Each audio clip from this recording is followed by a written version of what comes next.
Welcome guys, स्वागत है आपका मेरे चैनल पे एक बार फिर से। और आज एक इंटरेस्टेड टॉपिक के ऊपर बात करने आए हैं आप लोगों के क्वेश्चंस के लिए। बहुत से लोग मुझे पर्सनल क्वेश्चंस करते थे, तो पूछते थे कि भाई कुछ बताओ ज़रा कैसे मर्चेंट नेवी में एंट्री की जाए। तो यही एक टॉपिक है आज मेरा कि भाई मर्चेंट नेवी में कैसे एंट्री की जाए, और उस टॉपिक को लेके आज हम बात करने वाले हैं। सबसे बात जो हर कोई पब्लिक ये सोचती है कि जल्दी से जल्दी कैसे सेटल हुआ जाए, 10वीं करने के बाद कैसे मर्चेंट नेवी में एंट्री की जाए। तो मैं पहले ही आपको एक चीज़ सजेस्ट कर दूं, अगर आप पढ़ाई कर सकते हो आगे, अगर आपके पास बजट है, फाइनेंशियली कंडीशन आपकी अच्छी है, तो आप आगे पढ़ें। और आगे पढ़ने के बाद अगर आपको मर्चेंट नेवी में ही आना है तो आप फर्दर ऑफिसर रैंक को अप्रोच करें।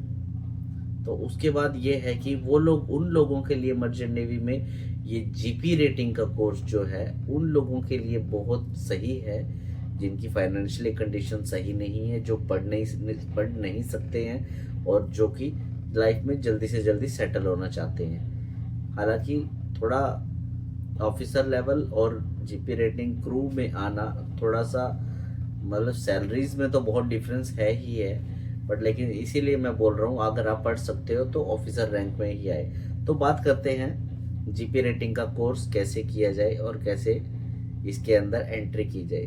तो जीपी रेटिंग का कोर्स 10th के बाद किया जाता है। 10th में मिनिमम आपके 40% मार्क्स होने चाहिए, और उसके बाद आप किसी भी डीजी शिपिंग अप्रूव्ड कॉलेज में एडमिशन ले सकते हैं। कुछ कंपनीज ऐसी भी हैं जो कि अपने ही इंस्टीट्यूट हैं उनके, और वहीं से जीपी रेटिंग का कोर्स करवाती हैं, और वहीं से ही आपको जॉब देने की श्योरिटी भी दे देती हैं। और इसके अलावा कुछ और भी ऐसे ऐसे कॉलेजेस हैं, बहुत अच्छे अच्छे कॉलेजेस हैं, मैं अभी आपको लिस्ट बता दूंगा। अगर आप इन कॉलेजेस से जीपी रेटिंग का कोर्स कर रहे हो तो आपका जॉब लगने के चांसेस काफ़ी हद तक बढ़ जाते हैं। और मिनिमम कितने महीने का ये कोर्स होता है? तो दोस्तों, जीपी रेटिंग का कोर्स होता है वो 6 महीने का कोर्स होता है, और 6 महीने के कोर्स में जो आपको फीस देनी पड़ती है मोस्टली हर एक कॉलेज की 2 से 4 लाख के आसपास का ही इतना रहता है। इसके अलावा इससे ज़्यादा कोर्स में यानी कि फीस नहीं है। तो फाइनली ये जीपी रेटिंग का कोर्स करने के बाद आपके चांसेस बढ़ जाते हैं। अगर आप अच्छे कॉलेज से करोगे तो आपके चांसेस बढ़ जाते हैं कि आपको जहाज मिल जाए। और अगर सोचो कि अगर आपकी प्लेसमेंट नहीं हुई है और आपको मार्केट में आ गए, तो भाई आपके लिए बहुत चिंताजनक बात है कि आप 2 से 4 लाख रुपए देकर जीपी रेटिंग का कोर्स भी कर लियो और उसके बाद भी आपका जॉब नहीं लगा। तो उसके बाद आप जाएंगे एजेंट के पीछे, और एजेंट आज तक किसी को पता ही नहीं चला कि एजेंट कौन सा सही है कौन सा नहीं है। जिसके थ्रू जिसका काम हो जाता है उसके लिए वही सही है, जरूरी नहीं है कि वो उस एजेंट के थ्रू आपका भी काम होगा। क्योंकि मैंने ऐसे भी, मेरे पास बहुत से लोग आए हैं कि भाई मेरा पैसा फंस गया और मैंने फलाने एजेंट को दिया था। तो मैंने पूछा कि भाई आप उस एजेंट पे क्यों गए? बोला उसने मेरे दोस्त का करवाया था। उसके दोस्त का करवा दिया, लेकिन इसका इसका नहीं करा पाया, इसको जहाज नहीं चढ़ा पाया वो। तो आप फंस गए, पैसे भी गए और आपका टाइम भी गया, दोनों तरफ से। तो एजेंट के चक्कर में तो पड़िए ही मत। आप प्रेफर ये कीजिए कि कॉलेज में पढ़ाई कीजिए, और कॉलेज के थ्रू ही आपको जॉब लेने का आपका मेन टारगेट हो जाना चाहिए। तो बात करते हैं आगे। जीपी रेटिंग करने के बाद जहाज पे आप कहाँ पे आ सकते हो? बेसिकली जहाज पे तीन कैटेगरीज होती हैं।